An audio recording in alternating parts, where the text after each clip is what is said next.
बहुत लंबा चौड़ा भाषण दे रहे थे किसानों के बारे में, खाड़ों के बारे में, नहरों के बारे में। सभापति महोदय, हर सरकार और विशेषतः गांव में आज भी चर्चा है माननीय देवेगौड़ा जी की। उनके थोड़े समय के लिए प्रधानमंत्री बनने पर यूरिया का खाद का भाव कम हुआ था। देवेगौड़ा जी का नाम लेते आज भी गांव के लोगों के चेहरे पर प्रसन्नता होती है। माननीय सभापति महोदय, मेरे पास एक आया है, माननीय नरेंद्र मोदी ने एक पैम्पलेट भेजा है। ये हमारे देश के प्रधानमंत्री है, मैंने वोट दिया कि नहीं दिया, लेकिन मेरा प्रधानमंत्री है, मेरे देश का प्रधानमंत्री है। हम गर्व से कह सकते हैं हमारे देश में प्रधानमंत्री है, लेकिन सिर नीचा झुकता है या ऊंचा उठता है वो बात अलग है। काशना जी, आप इसको थोड़ा ध्यान से पढ़िए और आपके पास नहीं भेजा हो, मोदी जी ने हमारे ऊपर कृपा कर दी हो तो। कॉमोडिटी वाइज भाव है माननीय सभापति महोदय। एक तरफ राजस्थान सरकार, राजस्थान के मुख्यमंत्री बजट भाषण पढ़ते हैं और कहते हैं कि अगले वर्ष से कृषि का अलग बजट दिया जाएगा, किसानों के साथ पूरी तरह से सहयोग है, अपना तो हर किसानों को आगे बढ़ाने की भावना हो रही है। एक तरफ कांग्रेस सरकार किसानों को आगे बढ़ा रही है। माननीय सभापति महोदय, लंबा है, मैं शॉर्ट में पढ़ूंगा। इसमें गेहूं का भाव 1975 रुपया है। आपको शंका है क्या? जब 1975 रुपया है, ये नेता प्रतिपक्ष मुझे डिस्टर्ब कर रहे हैं। माननीय सभापति महोदय, उनको डांटे, थोड़ा डांटी पिलाई। मुझे डिस्टर्ब कर रहे हैं, मेरी बात को नहीं सुनने दे रहे। शांत रहे। माननीय सभापति महोदय, मैं आपसे अर्ज करना चाहूंगा, 1975 काशनिया जी, मेरा गेहूं 1500 में क्यों बिका, गरीब का गेहूं 1400 में क्यों बिका, और मिल मालिक उस 1400 के गेहूं का भाव का 3000 रुपया क्यों ले रहे, पैसा क्यों ले रहे हैं? ये कृपा करके भारत सरकार से कहिए, हमारा सहयोग चाहिए, हम सहयोग देंगे। राजस्थान सरकार सहयोग देगी, सदन का बहुमत इसमें सहयोग देगा कि किसान के साथ जो अनजस्टिस हो रहा है उसको न्याय में तब्दील किया जाए।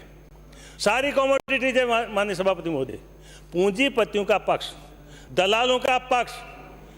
फिर माननीय सभापति महोदय, हम तो देश में कहते हैं, राजस्थान भी कहते हैं, दिल्ली भी कहते हैं, सारा देश कहता है मेक इन इंडिया, शेर का चिन्ह।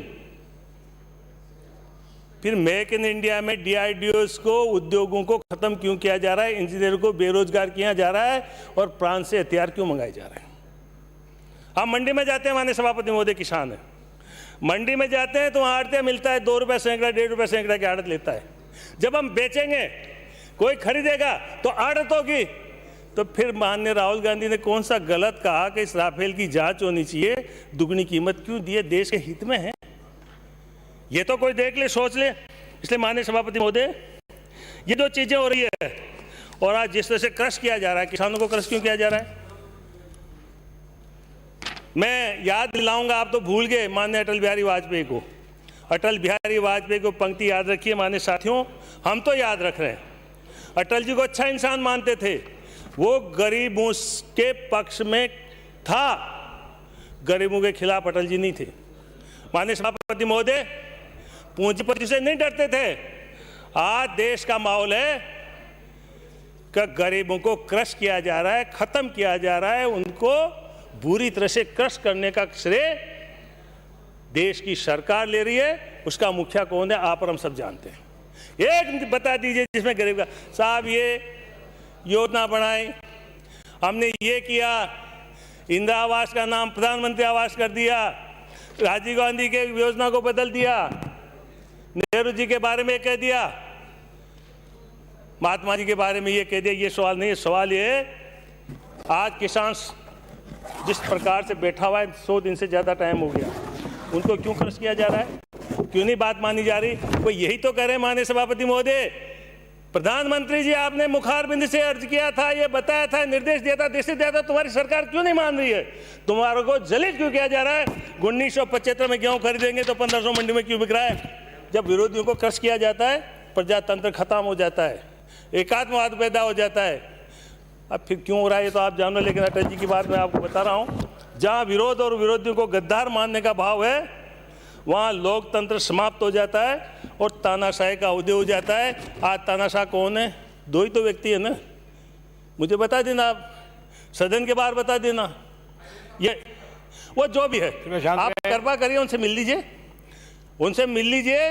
माननीय सदस्य इधर देखिए, आप क्यों इनवाइट करें आप उनको? माननीय सभापति महोदय, डांटना उसको चाहिए। नहीं, इधर ही डिस्टर्ब बोलिए। किया, मैंने डिस्टर्ब नहीं किया, वो डिस्टर्ब करते हुए सभापति महोदय। इसलिए मैं आपसे अर्ज करना चाहता हूं माननीय सभापति महोदय, ये वो लोग हैं जो किसान को क्रश कर रहे हैं। इस बजट में क्या है माननीय सभापति महोदय? एक तरफ तो राजस्थान की सरकार, मुख्यमंत्री जी घोषणा करते हैं हम किसानों का अलग से बजट रखेंगे, एक तरफ मुख्यमंत्री जी घोषणा करते हैं अपने कुंड खो देंगे, किसानों का हित करेंगे, इतनी सब्सिडी देंगे। दूसरी तरफ क्या हो रहा है माननीय सभापति महोदय? 25 कमोडिटी पर 100% तक कृषि शेष लागू होगा। इन तो मटर तक को नहीं छोड़ा। आप धीरे धीरे लागू होगा तब देखना, आप पढ़ना आप। इसलिए मैं आपसे अर्ज कर रहा हूं, कम से कम कृपा करके ये जो टैक्स की परिपाटी पहली दफ़ा आप डाल रहे हो, मैं नहीं कहता कि आप पूंजीवादी व्यवस्था में बात नहीं कर रहे, मैं नहीं कहता आप ब्रिटेन की, अमेरिका के, फ्रांस की तरफ पूंजीवादी व्यवस्था में विश्वास नहीं करते, लेकिन हम समाजवादी समाज की व्यवस्था में करते हैं। क्योंकि नेहरू जी जो हमसे कह के गए हैं, यही कारण था माननीय सभापति महोदय, हमारे स्वर्गीय प्रधानमंत्री माननीय जवाहरलाल नेहरू ने कहा था, ये सहकारिता गांव की रीढ़ की हड्डी है, पंचायत राज गांव को आगे बढ़ाने वाला, गरीबों के हित में सुलभ न्याय उपलब्ध कराने वाला है। तो ये आज क्या हो रहा है माननीय सभापति महोदय? सिखों के साथ विशेष संबंध, सबसे ज़्यादा सिखों को पीटा है। मैं ऑथेंटिसिटी कह सकता हूँ, आप रिकॉर्ड मंगा के देख लीजिएगा। अन्नदाता के तो को समर्पित मोदी सरकार, ये किताबें मार रहे सभापति महोदय। देश का हमारे मैं बटन लगा रहा हूँ माननीय सभापति महोदय, इसका भी टैक्स है। बाड़ों में तेल डाल के आए, उसका भी टैक्स है। ट्रस्टी कौन बन गया? पहले तो टैक्स यहाँ का यहाँ रहता था, वहाँ का वहाँ जाता था, कुछ एक्साइज जाती थी, सारा टैक्स वहाँ ले रहे हैं। राज्य सरकार को ख़त्म कर रहे हैं, संघीय ढांचे को कमज़ोर कर रहे हैं। पता नहीं क्यों कर रहे हैं माननीय सभापति महोदय, लेकिन ये परिपाटी अच्छी नहीं है, देश के हित में नहीं है। और जैसा मैंने आपसे अर्ज किया, ये गरीब विरोधी जो भावना पैदा हो रही है इस देश में, वो अच्छी नहीं है माननीय सभापति महोदय। बेरोजगारों की भीड़ बढ़ रही है, क्यों नहीं इसके बारे में कुछ सोचा जाए? माननीय सभापति महोदय, आपको तो ज्ञान है, आप तो पुराने आदमी हैं, आपसे तो हम सीख रहे हैं। चेयर से आप डांटते हो तो इसलिए सुन लेते हैं कि आप कुछ ज्ञान की बात कहोगे। इसलिए मैं आपसे अर्ज कर रहा हूँ, पूछे शिक्षा में, सार्वजनिक निर्माण विभाग में, पेयजल में राज्य सरकार का हिस्सा कितना होता था, केंद्र सरकार कितना देती थी। आज तो प्रधानमंत्री ग्राम सड़क योजना में 40-60 का हिस्सा करने जा रहे हैं, एक सड़क नहीं बनेगी माननीय सभापति महोदय। ये ब्रोक करने का तरीका है। इसलिए मैं आपसे अर्ज कर रहा हूँ माननीय सभापति महोदय कि जिस प्रकार भी ये परिस्थितियाँ बन रही है देश में, क्या देश के हित में है? इससे अधिक बात नहीं करते हुए मैं कुछ बातें अर्ज करके अपनी बात समाप्त करूँगा, क्योंकि आप हमसे ऊंची कुर्सी पे विराजमान हैं।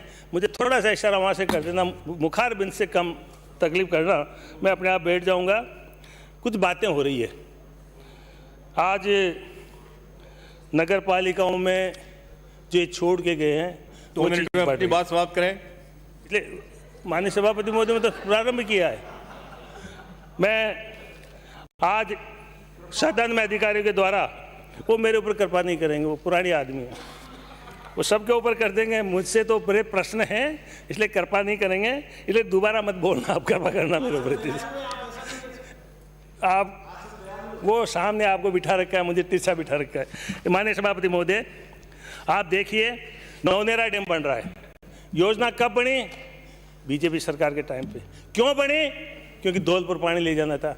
मेरे क्षेत्र में जहाँ नौनेरा डैम बना है, बूंदी जिले में जहाँ के पानी जाएगा, सवाई माधोपुर के गाँव में जाएगा, वहाँ पानी नाम मात्र का दिया जाएगा। इस योजना को बदला जाना चाहिए, नहीं तो ये। और मैं, क्योंकि यहाँ पेयजल मंत्री जी नहीं है, घरेलू कनेक्शन की दर ज़्यादा है, प्रचार किया जा रहा है। कृषि के फ्लैट रेट की बात छोड़िए, यूनिट के हिसाब से आप आगे जोड़ोगे तो पैसा ज़्यादा आ रहा है, इसको ठीक करिए।